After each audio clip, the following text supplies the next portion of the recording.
All right, welcome into the off-season edition or an off-season edition of the Baseball Hour. This is something we like to do from time to time during the baseball off-season to offer some thoughts and opinions on what the Red Sox have facing them, what they've done so far.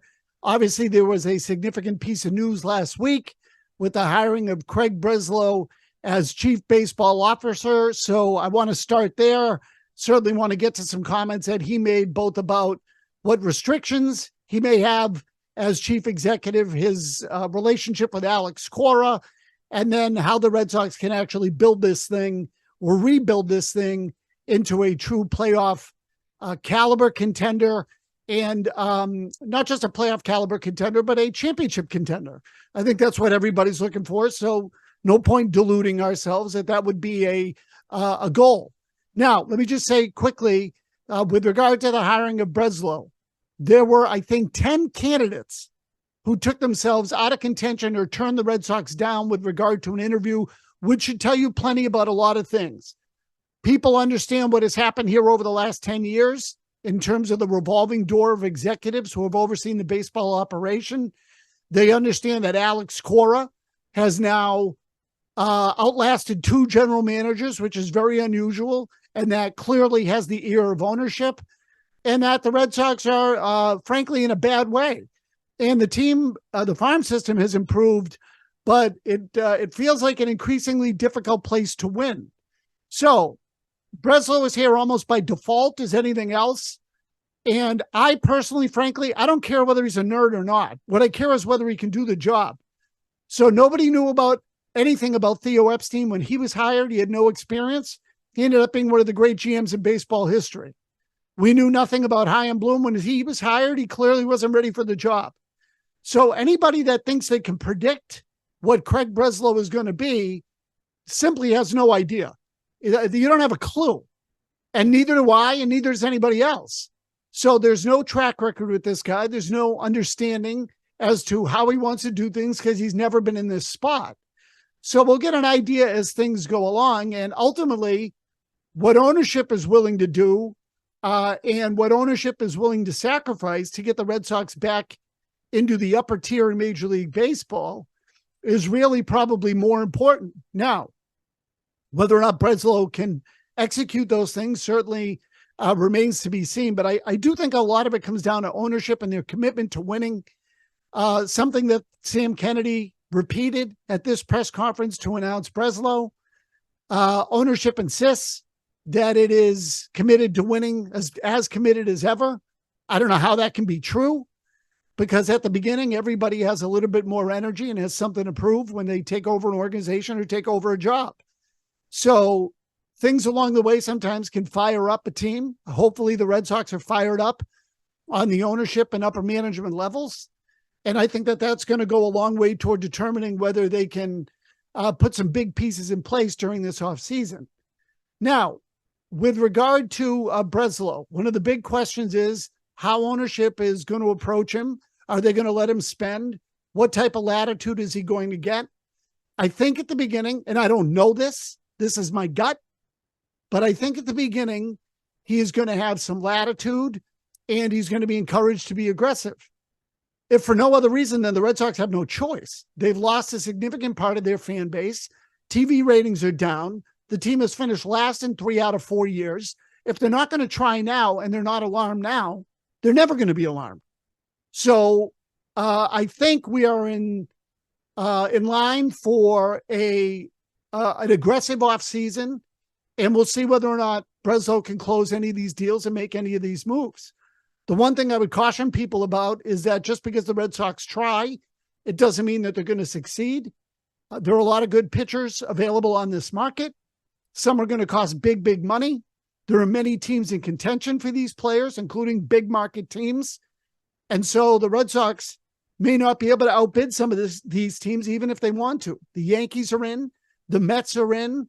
The Padres could be looking for pitching. And that's just off the top of my head. The Mariners, not that they're necessarily going to be throwing around dollars the same way other teams will be, but there are a lot of clubs out there that are going to want pitching. So Breslow was asked this very question about what type of latitude he will have with regard to spending during the offseason. This was an exchange with Peter Abraham of the Boston Globe. You can listen to the full exchange right here. Craig, to follow up on that, you've said several times that you're convinced of the organization's desire to win and to pursue all avenues of that. If there were a player at the top of the market as a free agent that you felt like would make a difference here, are you confident that you could put forth, the best financial effort to get that kind of player? I don't see financial resources as a limiting factor. I think that's something that was clear in the conversations that we had. Now, obviously, we have to kind of line up on a number of variables here, interest and fit among two of them. But, like I said, kind of the refrain that I will keep hammering through these conversations is there's a relentless interest in winning from all parties here. Now, Breslow says all the right things there, and I think he believes what he's saying. The question is whether or not he'll be able to execute the plan. And when the Red Sox say they are prepared to spend and there are no restrictions, there have to be restrictions somewhere. So it's not as if we all expect them to go out and spend what the New York Mets spent last season, which when you factored in luxury tax and whatnot was in excess of, I think, $350 million. So I don't think the Red Sox are going there, and neither does anybody else. But I will say that I do think that they are prepared to be aggressive. In fact, owner Tom Werner said as much during the same press conference with Bloom. He met with media after Breslow got off the podium, and Werner said, quote unquote, that he expected the Red Sox to go full throttle this offseason. Now, again, I don't know what full throttle means. We'll get a better idea as to how things go. And the Red Sox have some clear and obvious needs, specifically as it pertains to starting pitching. So the starting pitching has to improve. The defense has to improve. They could use a right-handed bat for the middle of the lineup. I think those are the three big things. Some needs could be filled with just one move. For example, Luis Robert of the Chicago White Sox could be available by trade this offseason. He would fill your need for a right-handed bat, 38 home runs last year, as well as to improve your defense up the middle. He's a center fielder, and the Red Sox don't have one. So a move like that would go a long way towards filling out the lineup and the defense. A second baseman certainly would help. These are all things that are apparent. I don't even think the Red Sox necessarily need a true quote-unquote ace. What they do need is a true front-end starter, which could be a number 2 starter. We'll get to a little more on that here in a minute. But certainly the list of needs is pretty clear. Breslow went over some of these during his press conference. And what I am interested in seeing going forward with the Red Sox is how Breslow and Alex Cora work together, because I think this was a clear problem under Chaim Bloom. Philosophically, Cora and Bloom did not see eye to eye. It didn't work. And I think that really hurt the dynamic between upper management and ownership and the clubhouse. When a manager doesn't believe in the ownership above him, then and in the decision-making above him, that's going to filter into the clubhouse. Cora's job is to help prevent some of that. But and I don't think he did a great job of it over the last couple of years, really the last 3 years. And how he integrates with Breslow is going to be a big key to this success of the team. Now, Breslow was asked about his relationship with Cora, which we're going to play for you here in a moment. But I want you to listen more than anything to the seeming disconnect between Breslow and Cora already. Now, again, it's a press conference, so it's hard to know what people are going to say and what they've been coached to say in the case of Breslow. But Breslow, again, was asked about his relationship with Cora. The two were teammates briefly in 2006. But here is what Craig Breslow said. As it relates to Alex, unequivocally, he'll be the manager in the 2024 season. And he's someone for whom I have great admiration and appreciation and a longstanding relationship with. Now, as it relates to Cora, he met with members of the media like Werner did in a group afterward, not on the podium. The podium during the press conference was just Breslow and President Sam Kennedy. But Cora was asked about Breslow and gave a much, much more vague and lukewarm answer than Breslow gave. So again, we played Breslow's answer for you. Now here's what Cora said. And I know it was a brief time, but what do you remember about being his teammate? Not much. Yeah, not much. All a blur. Not much, to be honest. Yeah, it was a blur in 07 especially. So when you listen to those two things, you come away from this asking, are these two talking about the same person? In other words, is Breslow talking about the same Cora, and is Cora talking about the same Breslow? Because one guy sounds like he remembers a former teammate whom he played with for just a short period of time, and even says he has a great amount of admiration for him, which admittedly can come from the outside. But in the same breath says long-standing relationship.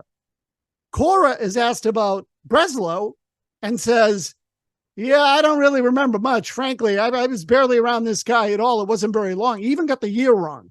He said 07. They were together in 06. That was it.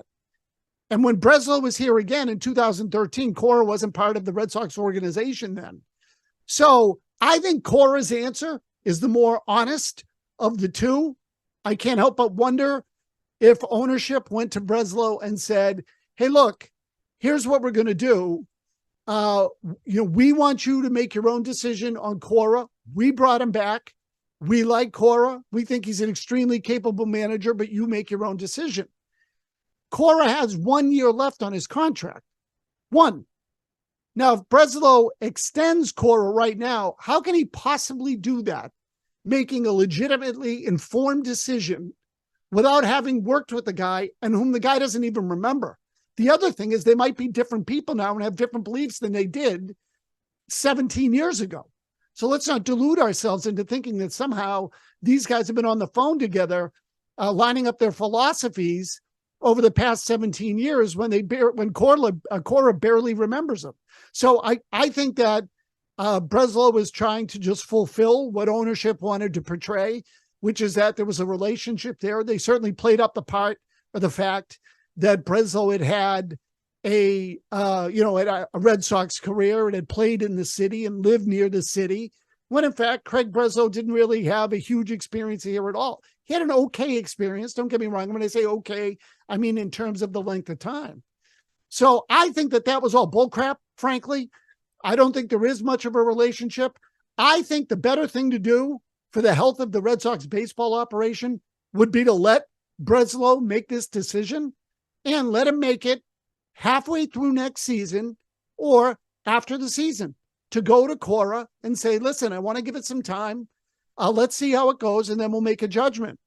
Typically, it is frowned upon in professional sports, particularly baseball, as we all know, to let a manager go into a season in the final year of his contract. It's looked upon as putting the manager squarely on the hot seat, kind of hanging him out to dry, and frankly, leaving him vulnerable to bad play from players who may not like him. In other words, if he doesn't have the support of ownership and management, how do you expect him to get the support of the clubhouse? I would tell you in this case, Cora clearly has the support of both because they just got rid of the GM. So I would argue now it's really up to Breslow to determine whether or not he wants Cora. The healthier thing to me would be to let Breslow make that decision.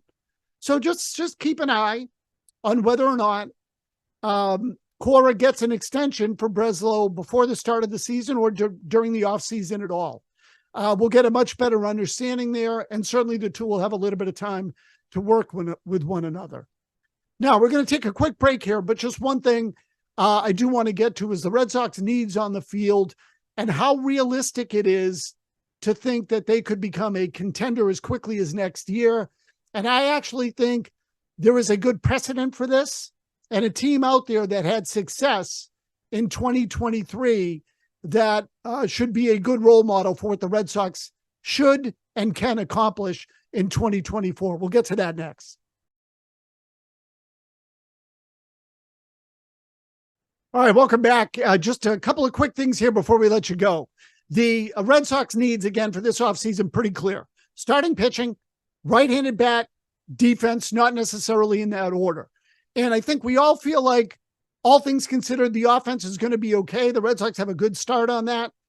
Rafael Devers, Tristan Casas in the middle of the lineup. They need a right-handed bat to go in between But I think when we look at all the areas of weakness from a year ago, we all jumped to starting pitching, and rightfully so. But defense should not be overlooked here, and I'll tell you why. The Texas Rangers just won the World Series with a starting rotation that wasn't exactly Hall of Fame caliber. I'm not telling you it sucked. But Nathan Eovaldi, whom Red Sox fans are very familiar with, is really more of a number 2 starter, which is hardly a slight. He was an ace here, but in the years that he was an ace here, or, the number 1 starter, the Red Sox weren't good enough to win a championship. The year that Eovaldi was here and they won, he was more of a swing man at the end of the rotation in the bullpen, and a good one. But the other years when they had him at the front end, or at least at the top end, the very top end as a number 1 starter, they weren't good enough. Eovaldi and Jordan Montgomery were the key starters for the Rangers in winning the World Series. And Montgomery was acquired at the trade deadline. He's a free agent. Eovaldi was signed for a 2-year, $34 million contract with a vesting option for a 3rd year. The point is, those aren't enormous expenditures, but they're good pitchers who can pitch under pressure and get people out in big spots. So ideally, the Red Sox will go out and sign a Yoshinobu Yamamoto or Shohei Ohtani, who won't be able to pitch until 2025, or maybe Blake Snell. You get the idea. They can still get good pitchers who, if they have a good bullpen and a good lineup, can win games.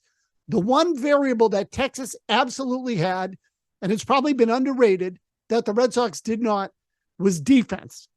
And in the World Series, particularly really during the whole postseason, again, Eovaldi and Montgomery were terrific in the postseason. I'm not taking anything away from those guys. The Rangers' defense was also off the charts. And so in Game 3 of the World Series in particular, I thought there were a few plays that stuck out. We're going to take a look at them here first. And again, these are all in Game 3. It was 1-1 series at the time. Texas won this game, and they went on to win the series in 5 games. And this game was in the balance. Game 4 ended up being a blowout. Game 5 was also close. But the point is, by then it was 3-1, and they had Arizona on the ropes. In Game 3 of the series, scoreless in the early going, we'll take a look at a few key defensive plays here. Again, it's a 3-1 final. First, scoreless game. Here you're going to see a base hit to right field that should give Arizona a 1-run lead. Adolis Garcia in right field overthrows the cutoff man, but makes an absolute strike to the plate that gets the run, prevents the D-backs from getting the lead. And there you go. It's now 0-0. We go into the middle part of the game, bouncer to the mound off the backside or elbow of Max Scherzer. Terrific play by Josh Young here, the third baseman. Again, to kill a rally with a man on second. You see him barehand the ball, comes across the diamond. They get the runner by a fraction of a step. So a potential run-scoring inning gets ended or gets stunted, if nothing else. Then in the 8th, 3-1 at the time, terrific play by Corey Seager on this double play, flips to Marcus Semien. He completes the throw to first base. The Rangers get out of the inning, giving up only 1 run instead of something bigger. This was a huge, huge moment in the ball game where defense really won the game for them. So that ball goes through. It's 3-2. They have a man on at first base, let alone if the ball's thrown to the plate and the play is screwed up, that maybe he advances to scoring position. You get the idea. During the 2023 season, the Red Sox botched these plays. And the penalty was twofold. First of all, using the double play as an example, they didn't get out of the inning. Secondly, they might have made an error on top of it that contributed to the rally. So asking someone to make a play like Adolis Garcia did and throwing out a guy at the plate is risky because you're overthrowing a cutoff man and allowing another runner to go into scoring position.